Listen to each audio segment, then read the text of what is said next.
أعوذ بالله من الشيطان الرجيم بسم الله الرحمن الرحيم الحمد لله والصلاة والسلام على رسول الله جراين ريكا دين مبين جا حديث رسول ما أمين ترجمة رياض الصالحين 312 نویسکار امام النووی ترجمه پروفسور دکتر عبدالعزیز خطیب کره ملا احمد ملا یوسف درشوی رحمه خودل مدین مو توابه خوش کبرن عزیز الدرس ما یاش بریاوه دا ما بحثا حرام بونا ازیت دانا جنا زاروکا هم بجی عبدا و حیوانات یعنی تشتا که قوات مالی ببره مو اذیت بدوا مو دینوا در حق منعش و هدا حرامبون و قدغبون و هدا ام دشتغلیایی ام هاتبی حدیث 1607 دبیجه و عن ابن عمر رضی الله عنهما ابن عمر هات نقل کردن خودش وی باوی راضی به ان النبی صلی الله علیه و سلم قال پیغمبر خدا علیه الصلاه و السلام هولی گفت من ضرب غلاما له حدا غلاما له حدا لم يأته او لطمه فإن كفارته ان يعتقه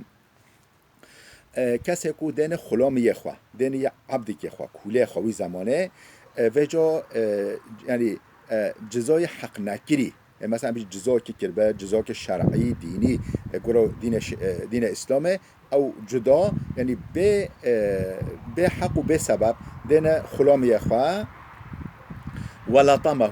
زلك دينته اون نورمال دينته اونجي زلك دينته فإن كفارته ان يعتقه كفارته ولي دانه كفارته وزله چه دشته آزاد کردن و یاد و آزاد بکه حتیش بنگون هوی در که حدیث 1608 ام بيجي كافكي روايات كريا رواه مسلم او حديث ما خواندي امام مسلم نقل كريا جهه دايل كتاب خدا ام گوهای حدیث 1608 و عن هشام بن حكيم بن حزام رضي الله عنهما هشام كره حكيم كره حزام هات نقل کردن خودش باوی راضی به انه مر بالشام على اناس من الانباط بجل شامه از برهن انسان رو بوریم انباط بید انباط چنه؟ یعنی اوین غیر مسلم اوین که مسلمان و جا اهل زراعت یعنی و جا لبله نه مسلمان معلومه او هم ولاد که مسلمان رو بین لازم بی جزیه خواه بدن یعنی باجا خواه بدن جزیه خواه بدن وریا خواه او آیدیا او وریا آید غیر مسلمان جلو بجن جزیه دوی جزیه بدانا و جا قوت و نبریا وریا خواه بدنه یعنی جزیه خواه بدنه وقد اقیمو فی الشمسی البر طاوه سکنان بین یعنی کو والی کو کی بر او مأمور دولته یه دولت اسلامه البر روجه تریجا طاوه سکنان بین تریجا شامه گرم و صب على رؤوسهم الزيت و جا دهن زیت هجین سر وادا کربین دقیقا و جا ایجار گرم ببن خوه بدن فقال ما هذا و جا هشام کره حکیم گو مگا اف چه کسین هولیو چه جزای وحیا قیل یعذبون فی الخراج گو خراج یعنی جزیه خراج او وحیا دین وحیا خراج هیا ندانه ام هولی و جزات کی وفي رواية روايتك ده حبسوا في الجزية اف جزاء وايا جبو جزية خوانا دانا فيرغو خوانا دانا فقال هشام قال أشهد لسمعت رسول الله يقول أشهد بين ددم قو مش پیغمبر خوده صح کریا هولی دگاتا بله إن الله يعذب الذين يعذبون الناس في الدنيا پیغمبر خدا گوتیا به گمان به شبهه خدا عذاب بده و کسی کو دنیای دا انسان ده مخلوق ده ددن عذاب او کسی المخلوق یعنی مخلوق خدا چه حیوان چه انسان چه غیر مسلم چه ببلا او به حچی بده عذاب خدا و بده عذاب رجا قیامته فدخل على الامیر وجو نسکری چو جم والی شامه فحدثه جراجود قال تشتغل هيا بلا نبأ فأمر بهم فخلوا وجا والي که رئیس و منطقه کیا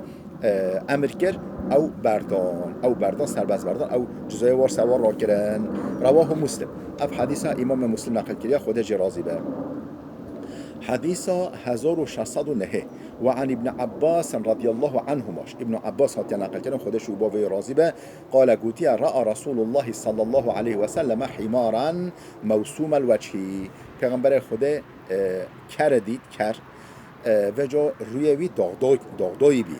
و رویوی داغدایی بی فانکر ذالک. پیغمبر خدا جوه حس نکر جوه کره هان یعنی گو تشتهولی نکن.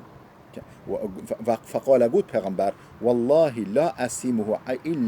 إلا أقصى شيء من الوجه. والله أصندو خما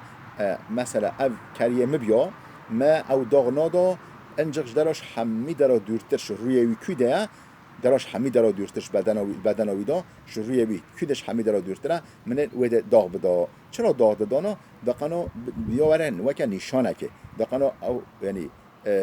خواه و ناس بکه ناف کرا گل کرن و ویدا و ناس بکه و امر به حماره. پیغمبر خدا نخیر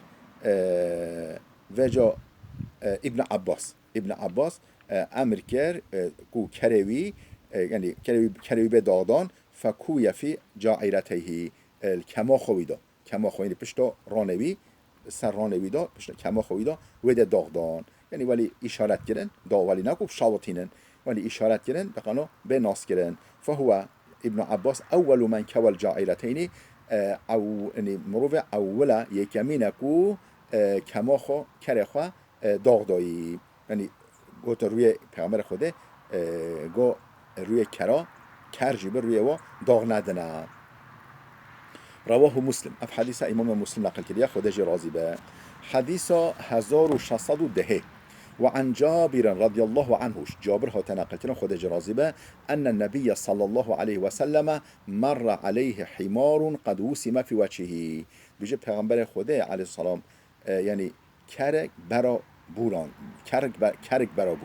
برا بوری بوراندن یعنی خواه کرک برا بوران قد وسم في وجهه و جا روی کره داغدایی بی فقال پیغمبر خود هلیگات لعن الله الذي وسمه. لعنت خود روی کسی به او کسی اف کره ها داغدایی یعنی روی داغدایی. رواه مسلم. اف حديث امام مسلم نقل كده. وفي رواية لمسلم رواية دي مسلم دا ايضا ديسا نهى رسول الله صلى الله عليه وسلم عن الضرب في الوجه. پیغمبر خدا منع لیدانا للرویات یعنی گو بلا تیکس دنن روی کسی بلا دنن وجهوی بلا تیکس دنن روی کسی و زلال لنده و دنن روی بله وعن الوسم في الوجه و داغدان رویاجی چه حیوان چه انسان داغدان روی واجی پیغمبر خود منع کرد.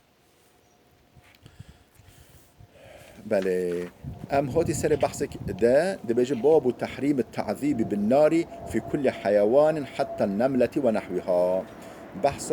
حرام بونا قدغبونا عذاب دانا اشکنجه کرنا ایگر تش يبدأ عذاب ده اشکنجه في كل حيوان چه قاتشتكو زي روح به چه قاتشتكو جیاندار به یعنی خدان جیان به حیات و هبه زي روح به دوه ایگر نه عذاب دان حتی نملت و نحوها حتی میریاجی و تشتن وی میریاجی دوه مثلا ایگر مثلا گیچن امجا تشت دنه حشراتن کرنیند و منطبجا آگیری دا. بله حديث 1611 وعن أبي هريرة رضي الله عنه قال أبو هريرة هتناقل كلام خدا جرازي بقولتيا بعثنا رسول الله في بعث. پیغمبر خدا ام سفرك عسكري را ريكري ام ريكري دركي ام ريكري سفرك دجي دجمن فقال إن وجدتم فلانا وفلانا هكا هوا فلان زلام ديد فلان زلام وفلان زلام ديد لرجلين من قريش سماهما نوفد زلام قريشيا گوتن يقين گلك ظلم مسلمان كرنا گلك دانا اشکنجه و نحقیل وا کرنا بجا پیغمبر خودش و عنریش و هر دو زلاما و هکا هوا و هر دو دیتن فاحرقوهما بالنار و بشواتين و پیغمبر خود عنری گو بشواتين. ثم قال رسول الله پیشنگی پیغمبر خود گوت حين أرادنا الخروج وقتی گوجه اما در کوی بچی اما بره بکوی پیغمبر خدا هات گوت ما اینی کنت امرتكم ان تحرقوا فلانا و فلانا ما امر هوا کرد بهون فلان کس ببینی بشاوتینی و این النار لا يعذب بها الا الله تشتهولي نکنه نبی هون تشتهولي بکی انجا خدا آگری بده عذاب آگیر جهنم انجا خدا بده عذاب فإن وجدتموهما فاقتلوهما وقت هوا او هر دو دیتن و بکجن لبله نشاوتینن رواه البخاری اف حدیثه امام بخاری نقل کرده. بله ام گوهای حدیثا 1612 و عن ابن مسعود رضی الله عنه قال ابن مسعود خاطر نقل کردن خدا جرازه بگوتیا كنا مع رسول الله صلی الله علیه و سلم فی سفر ام دیگه پیغمبر خدا بی نیک پیغمبر خدا بی سفر کدام فانطلق لحاجته چو دست میجا خوابش کنه بو محتاجی خواهش بو طهارت خوابش کنه چو فرعینا حمرة معها فرخانی ما طایرکه چوکه طایرکه دید ده فرخه و هبین ده چیچکن و هبین فاخذنا فرخیها ما هر دو فرخه و جستاندن ما گرتن فجاءت الحمرة او چوک یعنی نوع حمره ما دید او هات فجعلت تعرشو من روال خوا يعني هل طافجه وچنگ خوا او دکوت چنگ خوا دکوته فجاء النبي صلى الله عليه وسلم پیغمبر خدا هات و حين هات فقال قود من فجع هذه بولدها قالوا كي فخكين وجه دست بدر خصنا او قحران او يعني محزون كريا ردوا ولدها إليها فخكي بدنه فخكي إعادة بالي وبكن ورأى قرية نمل قد حرقناها پیغمبر خدا هلونيك يا يعني كنمريك يا موريا كنمريك هلونيك يا موريا ديت موري وجا ما شاوتان بي يقين زحف بين و ام نراحت كراي ام راحتسز دكراي ما شاوتان ما آجر برداد ما آجر سر هلونا واكر ما شاوتاندن فقال پیغمبر خدا هوليغات من حرق هذه كأف هلونا موريا شاوتانديا قلنا نحن قم ما شاوتانديا قال إنه لا ينبغي أن يعذب بالنار إلا رب النار نبابتا نلايقا نباشا تكسب ايجر بتشكي بدا عذاب دان غير رب ايجر غير رب آجري يعني كو رب العالمين نبابتا نلجه خادة تكس تتشتب آجري بدا عذاب رواه ابو داود بإسناد صحيحا اف حديثه ابو داود بسندك صحيح نقل كريا خود جرازي به خوشكو برين دلال بلا وده بسكنه حتى درس كما ياده بمين خير و خوشيه دام